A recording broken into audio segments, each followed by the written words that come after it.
Linga kiyo mingi, Janina.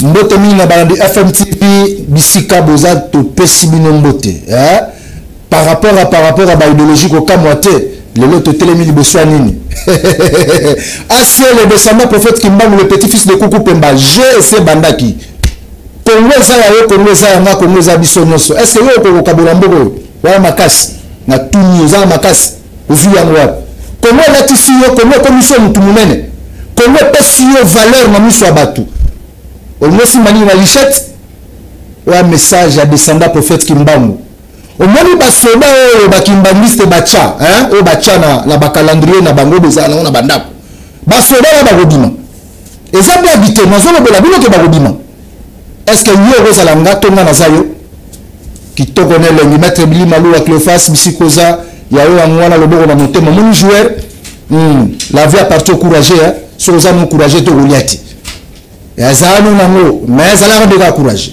FK yobika tour de contrôle Jean émission babino yango na yebisaka bino ke zala yo moko ko zala nona batebelete na télévision bimisa batu nyonso zala yo moko po yo ka message à descendant prophète Kimbangu azopesa le petit-fils de Kuku Pemba okokoka makambo nana yebiso ke komo yoka bwana avant tout na banda émission na sala ka ba déclaration mwana nyonso oyo yebika za congolais achak mabolo ngone na se ya kolobaka liloba moko lobi élection lobi ya lobi élection donc okende kocha est-ce que préparer déjà moral na yo oni bongisami ndenge sawana na tuni yo est-ce que bongisami oyebi muto ko voter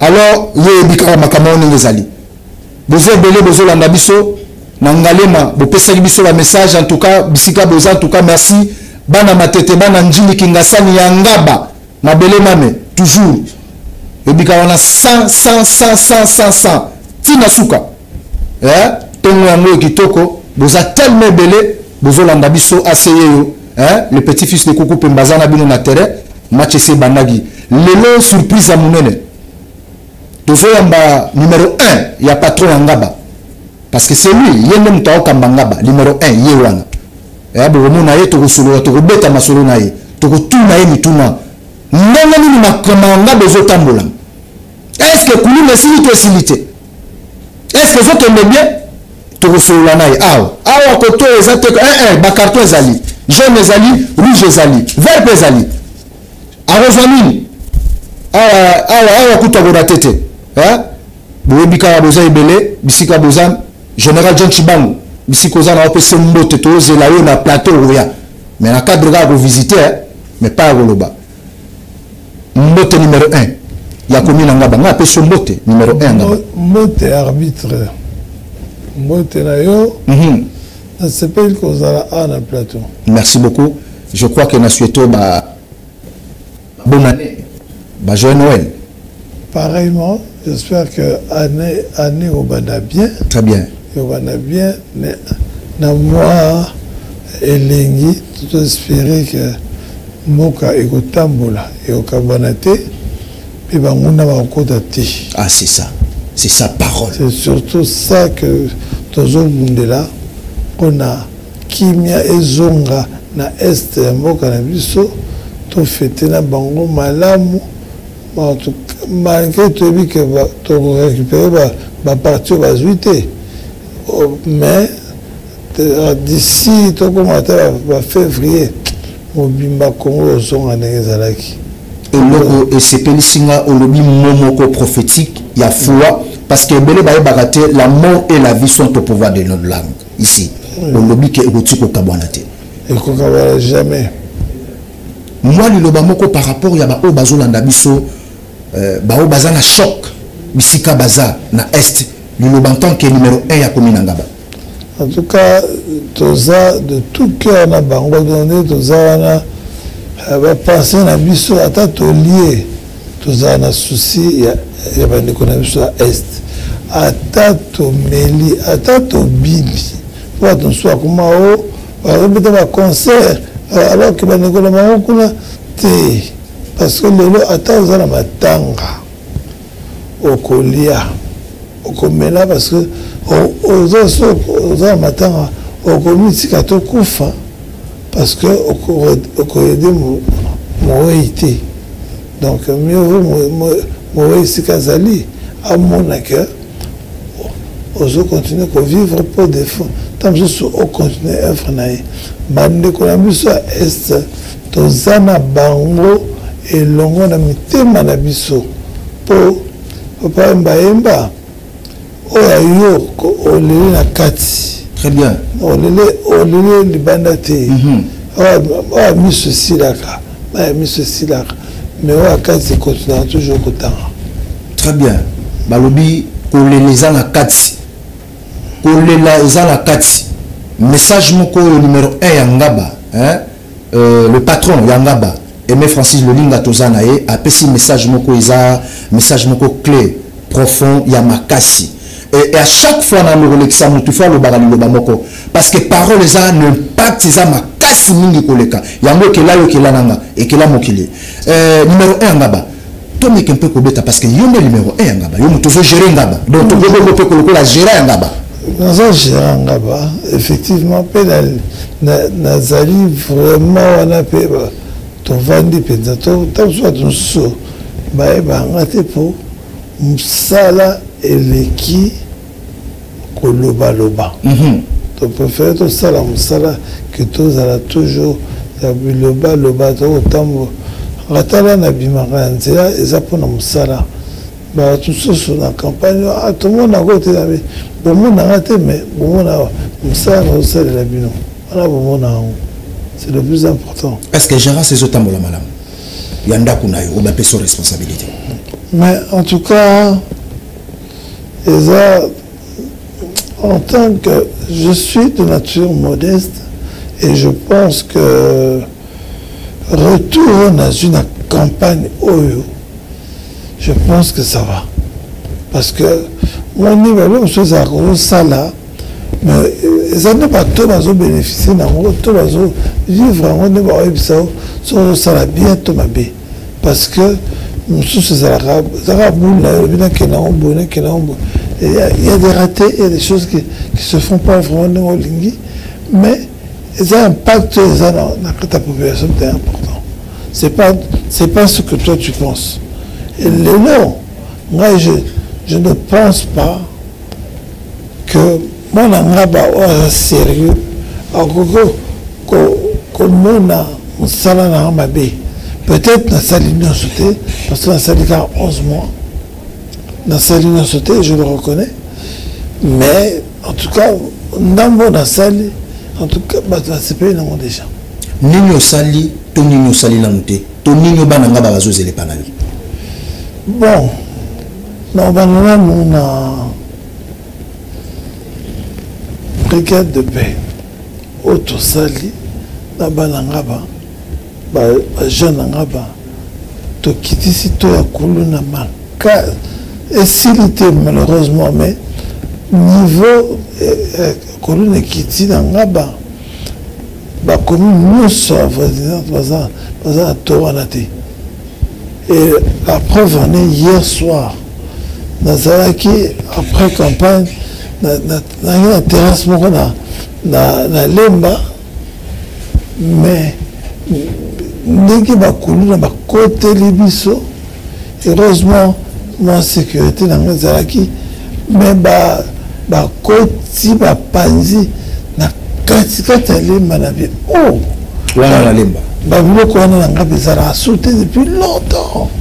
Et si là si quoi ba 6 mois yango pour obana ndenge nini na brigade de paix obana ndenge nini ndana se kwa sababu kwa ba sabitumba pour baimba to tchongo utu tchongo ya nani ya chef de la sécurité et qui pour le temps à protéger tout à ça attention à tout le monde qui va venir Est-ce que brigade on a baza payé par gouvernement ou baza payé par eux?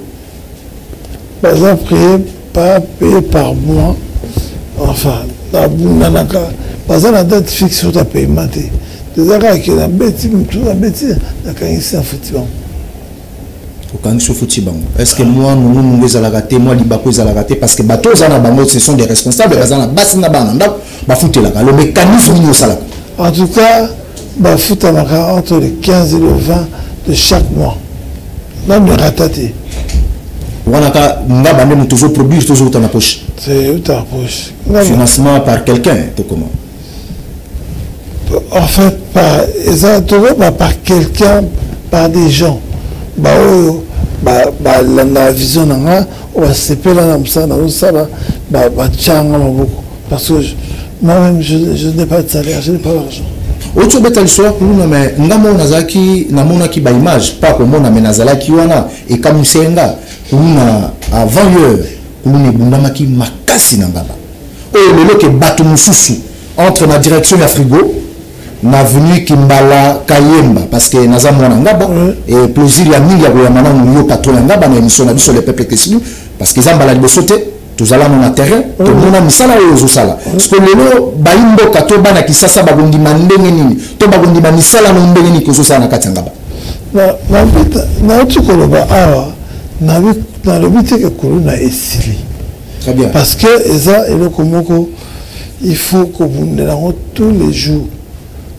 Mais niveau ya koluna na kutaka na ngaba soko za mwana ngaba il faut reconnaître moi yango kezaki na 19h au côté mwana chombote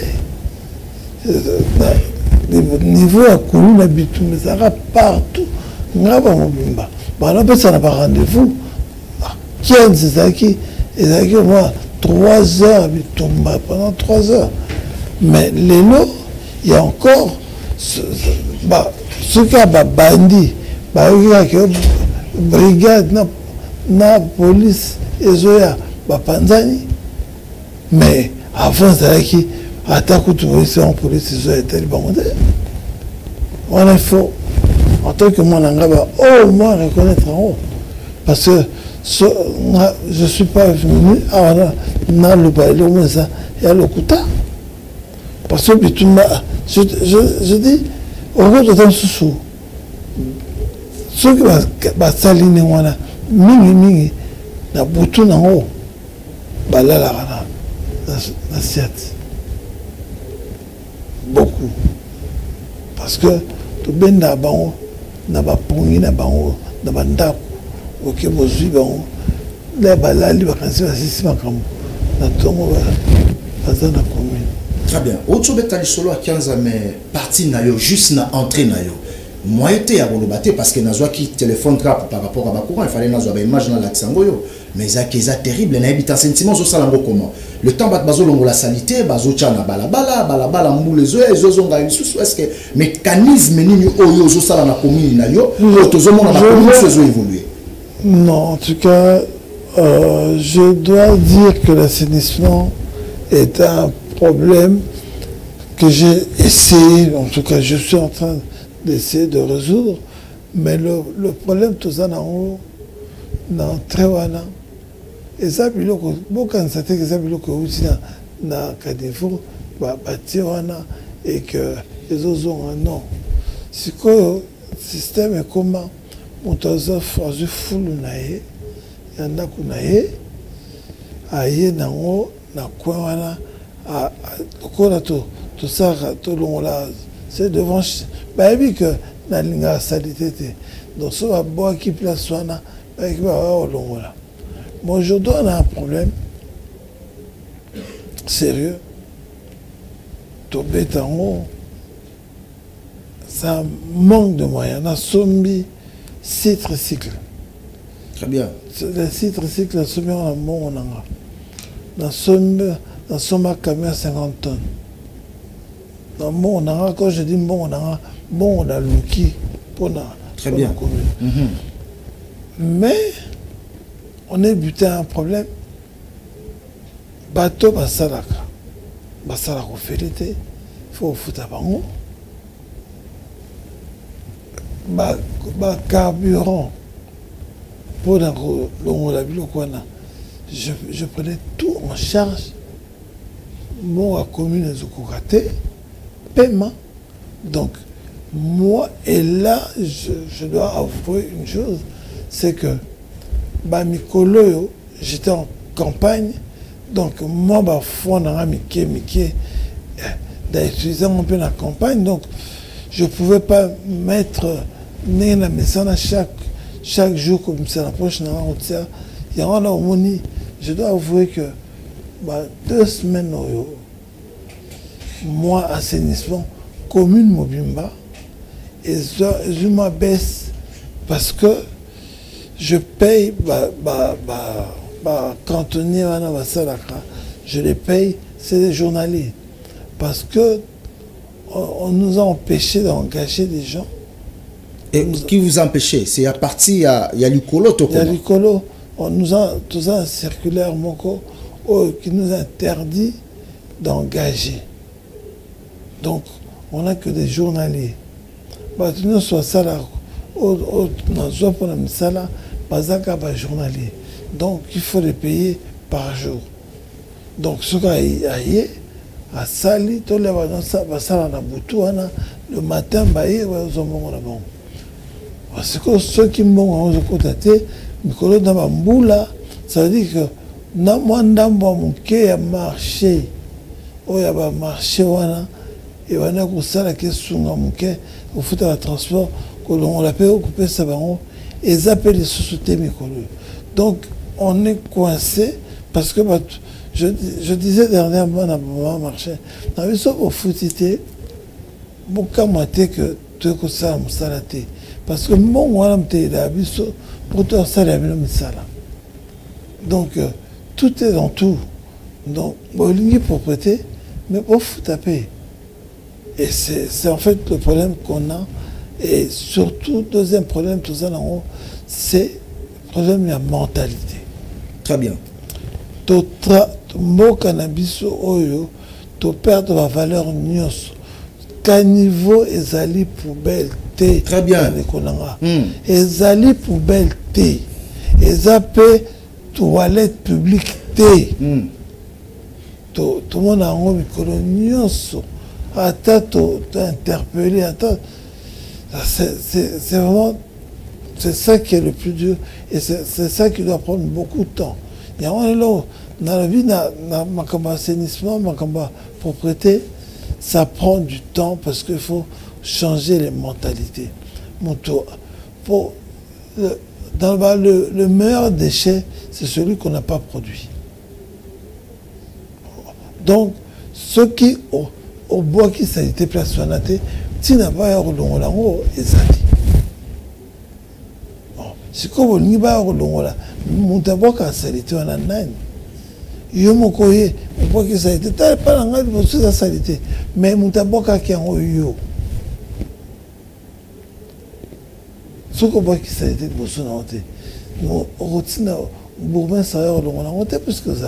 est-ce que Eros a une méthode de mon côté il y a coupé ça moi taxe to mpako moko bomutasali mbeba ya salité wana parce que tout le monde na Covid-19 tango ba pesa ki mibeko mututu a mizongaki azongaki na nzela kolata ba masque ko sokola ba mboko et tout est-ce que pour na salité wana na commune na yo eloko wana projet wana ezate ke ba ye ba kangi magasin na yo au futi ba monta moko likolo peut-être par rapport au local de mentalité pour changer. Et ça même, si j'ai même instruit la police dans la salle circulaire que on appelle si aux policiers nous sont droit. Dans le bien on les bossos ils servent. Le service dans les cas, le service par sa militaire par rapport effectif. Les sont mon sanité pas pas convoqué n'a pas si policiers ne sont droit n'a pas si on cop donc on a probablement beaucoup na toko on va aller à tout petit on te va relire mais ballon a petit on cop que on coûte salité convoquer moto foutissier amende. Parce que bon on est au côté puis il y en a combien to bango ba kozongo. Na ici on va aller na bango. Donc kabeli bango ba bonane na bango. Ba aller na bango. Bato bazo kate bako ozataka sa police au pese occasion là. Na pese policier nanga occasion na bi bon wana ko yana ko na communauté. Lia comme ça va comprendre que policier ne soit comme la COP. Il y a que surveiller salité. Baba wa 200 francs ba tambola wana ya salon na ebaraté pas non ba sala ngo. On est ici là et pas là. Et c'est là. Pourquoi ici là parce que on est dans le terrain. Donc ceux qui peut ça qui va descendre na bino. Policier. Ah, et pas na policier. Là na oya surtout ba dans ça là. Jour à salongo ba fungoli la on a tongole on va 10 heures ba fungoli la bango parce que ba laisser policier ba côté kana bango on va des arrêts ainsi là na yana ka auto so pese bon pas police na betalingata na kangi bio na bango parce que ba respecter à salon té pena obligé ba moi ça salon donc finalement ainsi bango dès aux autres pese ba policier ba kabela bon parce que chercher dans le côté yo respecter ka mibeko kanga fungola après 10 heures aux allons na problème te pe sala salongo pour pas na ngezalaka ce qui est pas nos salité après 10 heures au kanga au sali salon donc ça la méthode donc mais il faut reconnaître aussi que assainissement na bambulo tout ça en micro c'est quand même compliqué. C'est quand même compliqué.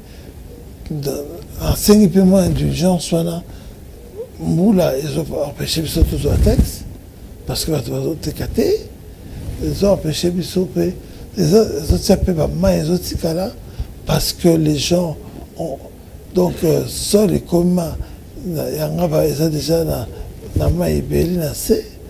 et puis, il y a trop de plastique et tout ça qu'on doit essayer d'enlever parce que sol est comme imperméable. Il y a tout le monde qui a stagné pour sol est comme imperméable. La plupart de la place parce que ça percole plus. Donc, le côté de la ceux qui moulent les bêtises aux élites, attends 30 minutes, 1 heure, ne se qui. Et c'est ce que comment on va pour nasser moyen les cas exatés. Donc il faut que le moyen qu'on racle ma salité mais c'est un salaire mon nene et c'est un peu moyen belé. Pour l'instant on n'a pas encore. Très bien. Au lobby et je sais un moyen belé. Est-ce que vous allez soutenir to bacha kabino maboko ya batu ya gouvernement provincial? To tango boko taki ezaki na budget moko to montant moko la cabino. En tout cas, ça fait 11 mois que tout ça voilà. Papé Sibuso, to benga en rétrocession, to mon assainissement, to eu 2 fois $10,000. Est-ce qu'ils ont $10,000? Est-ce qu'ils ont un montant moko fixé? C'est sur quelle base? Bon, on a 2 fois $10,000 pour l'assainissement. Mais rien que au coquille même pas dans moi moko dans mon temps au sala quartier moko. Donc montant on a quitté. Et ça les l'outil. Bon, on a ce qu'on appelle ça sur on fait ça 2 fois dans le mois d'avril, mai, je crois. Fini. Ce que nous avons tout le temps, tu as un mécanisme pour ébota pour avancer. Mais on ne peut pas tout. Je choisis mes batailles. Jantiningo bila na lobby OAC mbongo ya l'état mbongo bisika on eza ya yote. Lelo faut tolo bela kabino vérité parce que so tolo biti ezala bato ba kosunga bino te biso le tozo sunga bino. Mbongo ya gouvernement sunga batu na yo. Baja na yo po bangonde bazo sala po mbozala. Nina tuna moi question moko po nazo mona quelque part on a sur avenue université Capella. ba conteneur moko ya Kimbope to est-ce que si be komi le pe na commune na yo to ezaka privé moko bopo ba pesa moi image moko bona moi tant outi olekana tenga ba biloko wana ba Kimbope to wana na yo ka ngwa no mona ngote na commune na ngape na mona ba biloko ba commune Kimbope to te ba eza ba ben oyo ya moi ba conteneur moko na golo ba sous forme ba ben o to ba gocha hein ba gocha ba sanité na ngape na mona ki un jour on a dekana na kota kapela na mona ki mais la commune ezate na lobi na mona ki na kapela na répondre mbaka makambo yango oyo awa asi abikisa ne mutu te de carton ezali yango oyo na oyo etali yo dans robanine sikoyo koto numéro 1 nga babike makambo wana amoni yango te do amonaka yango na yebite na ba commune mususu ezate Congo to okende wapi photo le bela bino vérité en face oza wana po batunde bachaki yo place wana bato ngo bana population mais sunga bango mbongo pesi $10,000 n'est-ce pas ça 11 mo pesa ngo deux fois mbongo ngo sokenda wapi ba taxe bino bozwaka wana ekenda wapi tolo bate ba projet ni malamu fin de l'année yango yo élection za lobby mabongi sezanini par rapport ya sécurité na commune na yo. J'ai eu lundi passé dans ça qui est réunion de sécurité élargie. Très bien. Na service nyonso, na police, tout le monde était là. On a pris des dispositions au le barate pour ma ponami et les kanakimia. Donc j'ai instruit aussi la police et le service nyonso. Donc la journée à l'élo par exemple, bakolongola babilo nyonso, je sais pas, je dois encore aller vérifier. Effigie, il y a nyonso qui na campagne, parce que nous sommes à 3 mètres, il y avait 10 mètres, donc voilà peut-être que nous avons temps, mais en tout cas, tout le monde nous, tout respecter, et puis on va faire en sorte que Kimia Ezala, attroupement Ezala, il y a un bureau de vote, c'était au voter, au déplacer. Au voter, au déplacer, c'est-à-dire que candidat soko voto tikali wana non to na commune na lingi eloko wana te o voter au kei o longo wana o tikala bato sur place ba ko voter pour na sinon comme ba troupement ba bituma pe ko bima wana par rapport à la sécurité on ne veut pas de ça et puis ce vous avez battement dans la case battement dans libanda te pe on veut de l'ordre même à l'intérieur.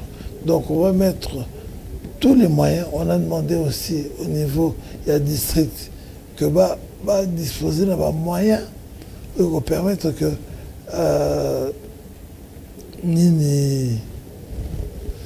ma ponami et les kanakimia. Donc voilà, on peut. Très bien. Décembre, on va comme il a cochité. Décembre, on va faire tango ezoya. Bananga babagozela nini oyo so bongiseli bango parce que na moni avenue université molili na molili na habité za yo to bois que la souka gentiningo bila ba charge wana. Papa, avenue université et pela qui na francophonie. Minda ezali et kufa na habité ponani. Wana za domaine na thème d'appel c'est quand numéro 1 à ville. Avec mes maigres moyens, na bandi kotia na minda na avenue na sali avenue Kisangani lobby maipile et peli. Très bien. Donc le lot mon pour le zo pela et puis bon ça c'était le premier lot. Il y a tout qui est côté Mateba.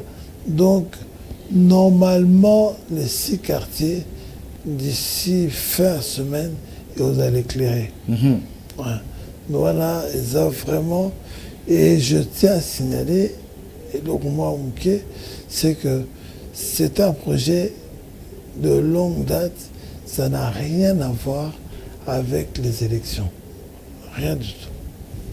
Moi, le Basuka, et Bananga Babazelani n'est pas nayo.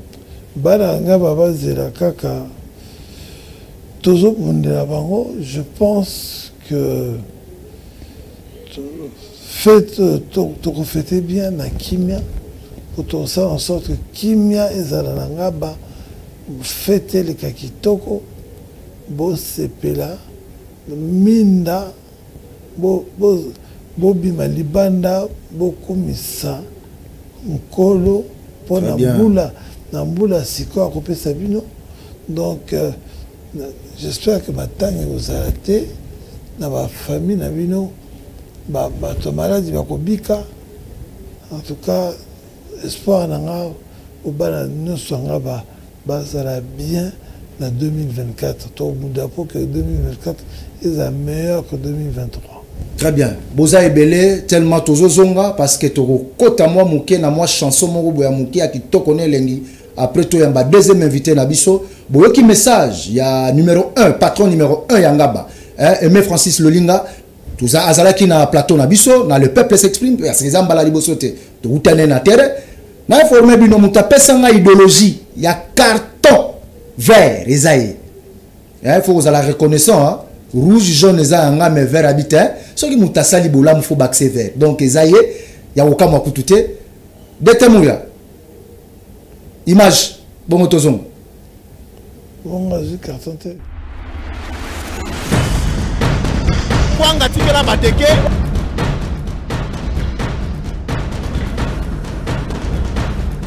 Asa rouge, kaka rouge, rouge. Ok, rouge et pas ya. Bango nyoso, rouge. Rouge à bango nyoso.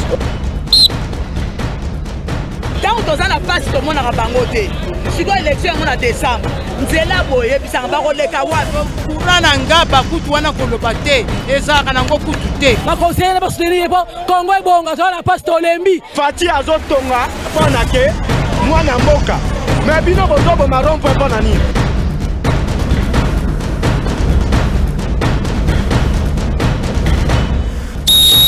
Naye moko le descendant prophète Kimbangu assez azaka moko na ba idéologie boy. Les peuples s'expriment zongi na kati ya plateau. Boyebi tozala na terrain sur to zongi. Mbunzu na mbunzu, tête na nenge balobaka kwa tabora. Awa ne makamunda ya Congo. Est-ce que ça la souffle? So ça la souffle émission na bino ndango. Les peuples s'expriment version plateau.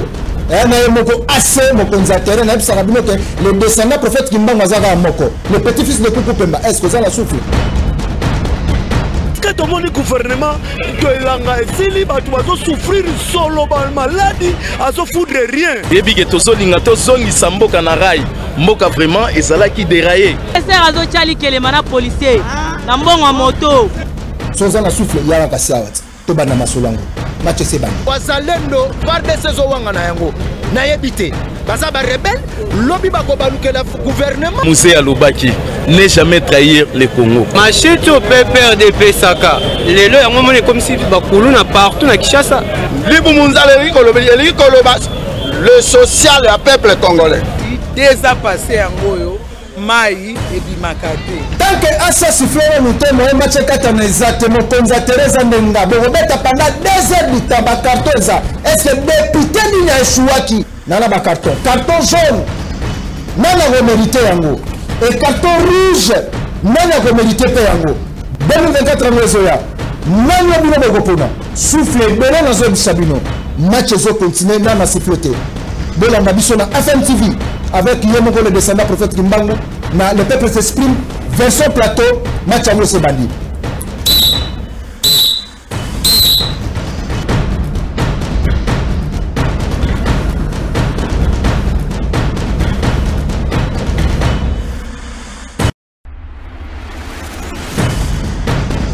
Kwanga tikela bateke.